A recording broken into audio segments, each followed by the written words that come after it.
Welcome back to Suppress Nation. Today we're going to take a look at the Rex Silentium MG7.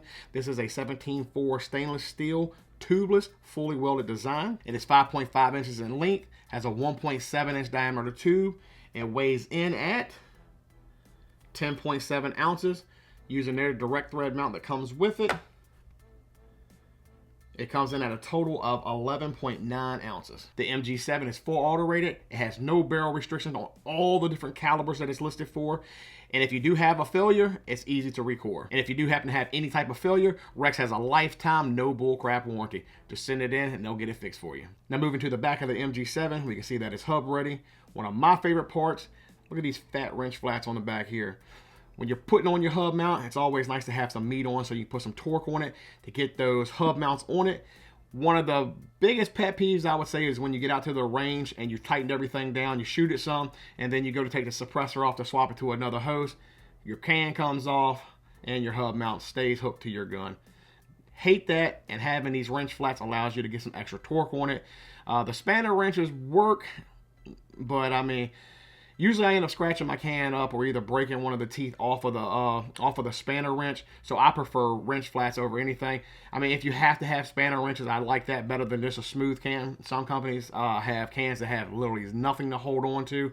So I don't know how you're supposed to get that thing torqued in enough, but I love wrench flats. So Rex Silentium has that on these. We have a few different hosts from 9mm up to 350 Legend. I've only shot it on a few of these calibers, so some of these, it's the first time of me actually hearing them. So I'm excited to see what it can do on it. So let's get out to the range and see what she does. I almost forgot again, for big time saving on Rex Silentium cans over on Hanson Brothers site, use code REX30. So first shots will be with the ZF5 unsuppressed 115 grain Monarch. And now we got the MG7 on the end.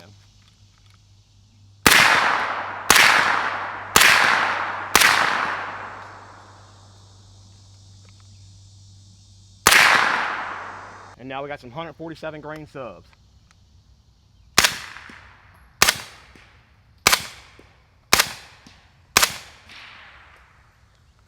I want to ricochet it on down through the wood. And now we got a 16-inch AR. We'll shoot one round unsuppressed.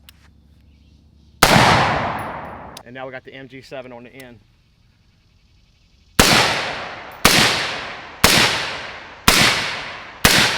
Let me try one round right here into the burn with no ears. Ooh, yeah, she's spicy.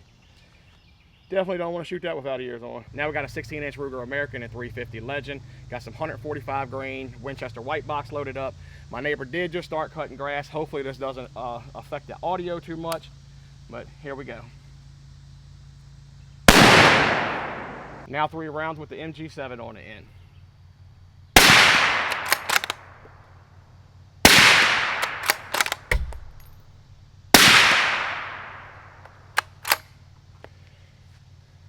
Now I already know this one's spicy from shooting it beforehand. I literally bought this suppressor to run on this, but with hunting, it still rung my ears.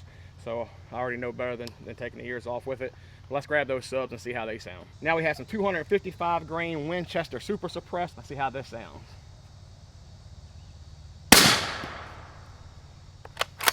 It's not as quiet as I've had a full size suppressor, but my ears aren't ringing. It is poppy down range though, but nothing back here at the shooter.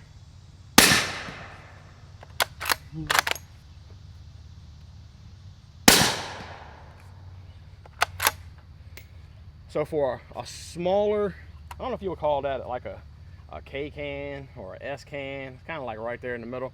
But for that sounds pretty decent. Next up, we got the 8-inch 300 blackout unsuppressed, 1 round down range. Now I don't shoot 300 blackout unless it's subsonic most of the time. The only thing I do have is some hunting rounds that are supersonic, and I'm not going to waste those, shoot them into the dirt. So 8-inch 300 blackout, Rex MG7 on the end, some 220 grain subs.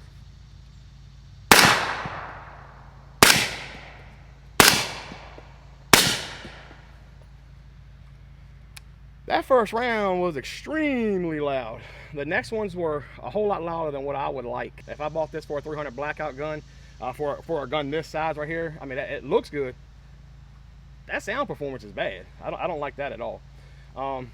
So MG7, 8-inch 300 blackout, let's grab the handy rifle and see if it's a little bit quieter, maybe with a single shot. Now before we shoot the MG7 on the handy rifle, I want to give a big thank you to our guys over at Hanson Brothers. They are the biggest supporters of the channel. Without them, we wouldn't be able to do what we're doing here. Suppressor accessories. If you're here in Virginia, NFA transfers, gun transfers, they handle it all. They make the NFA process so simple. So if you want to support us here at Suppress Nation, go shop over at HansonBrothers.com.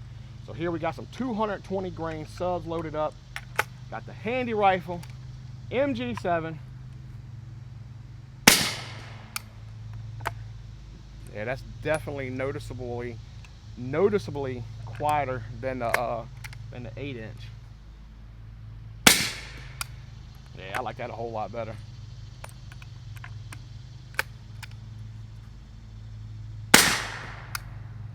That little round was a little bit spicier. So for me personally, if I bought an MG7 and wanted to shoot it on a 300 blackout, I would go single shot or bolt action. It sounds a whole lot better to me on these than it does the AR-15 there. I don't know if it's just the back pressure and just the bolt slap coming back on that or what, but this single shot right here seals everything up, so everything's going out the end. Sounds much more pleasant, has a whole lot lower first round pop. So to me, I would run it on a single shot or a bolt action. But there she is with some 220 grain subs. Now we got the Remington 783 and 308. This is a 16-inch rifle. We have no suppressor on the end. We'll put one round down range.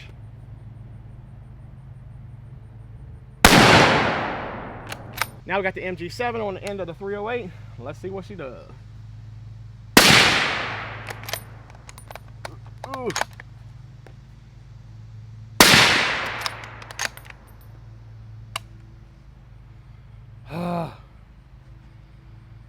So it seems the AAC ammo, this last batch, this is like the 4th round out of the last 50 rounds that when the primer is struck, that it's not going off.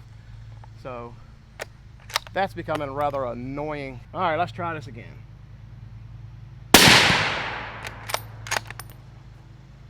Now with no ears.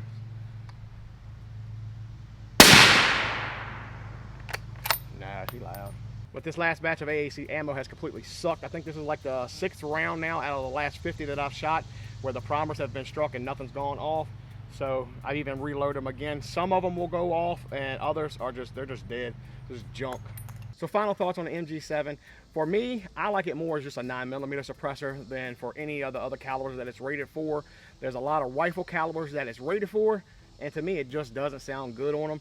The 300 blackout, I do like it on the handy rifle, so a bolt action, something like that would be good.